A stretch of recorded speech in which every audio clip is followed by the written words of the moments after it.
University for Women. And this is class nursing 469.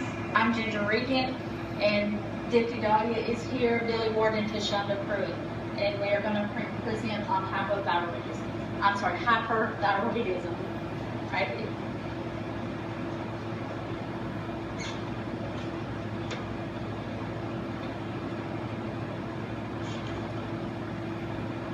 Our objectives we will cover. After attending this presentation, the learner will be able to define and describe hyperthyroidism with 90% accuracy, identify signs and symptoms and complications exhibited by an individual with hyperthyroidism with 90% accuracy, and also be able to outline a plan of care for the individual with hyperthyroidism with 85% accuracy. What is hyperthyroidism? It is a hypermetabolic condition that is characterized by excessive amounts of thyroid hormone in the bloodstream. Some common facts would be that it's more common in women than in men. It is also the second most prevalent endocrine disorder after diabetes mellitus. Some common risk factors would be age, gender, family history, and autoimmune disease. Emotional shock, an infection, and emotional stress.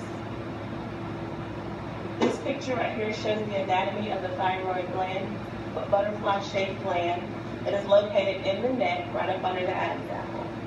It also has two sides with the two lobes connected by the isthmus right there in the middle.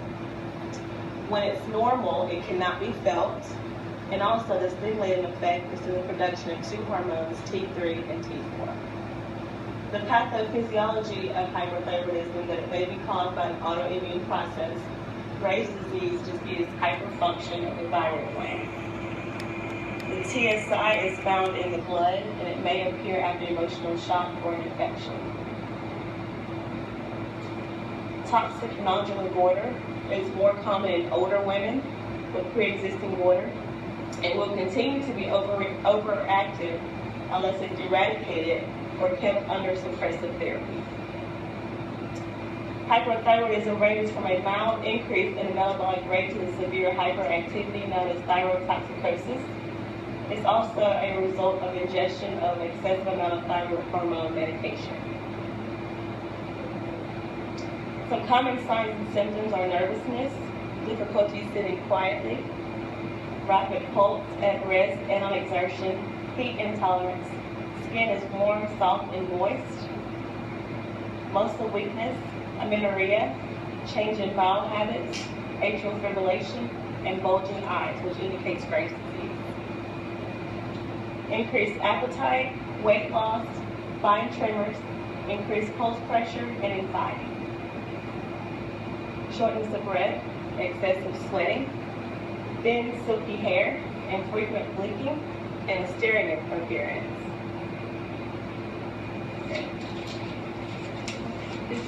Now we'll have 50.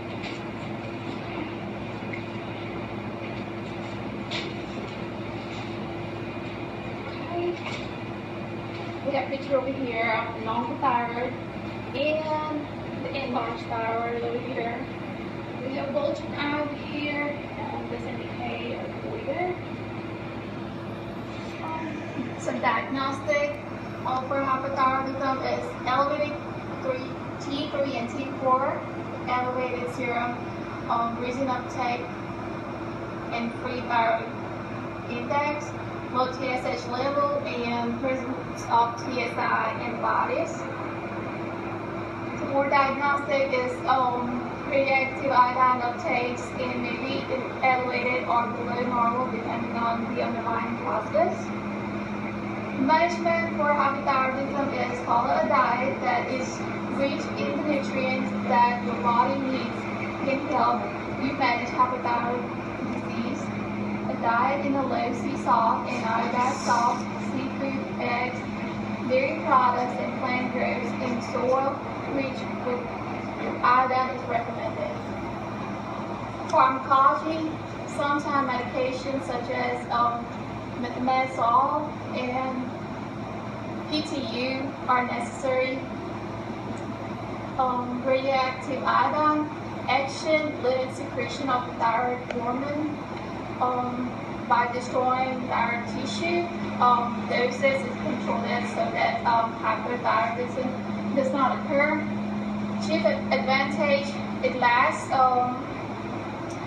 Premises can be achieved, and chief disadvantage will be like permanent hyperthyroidism can be produced. Surgery used for those with large borders or for those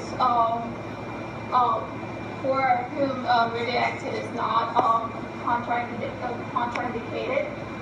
Subtotal thyroidectomy, removing of most of the thyroid gland.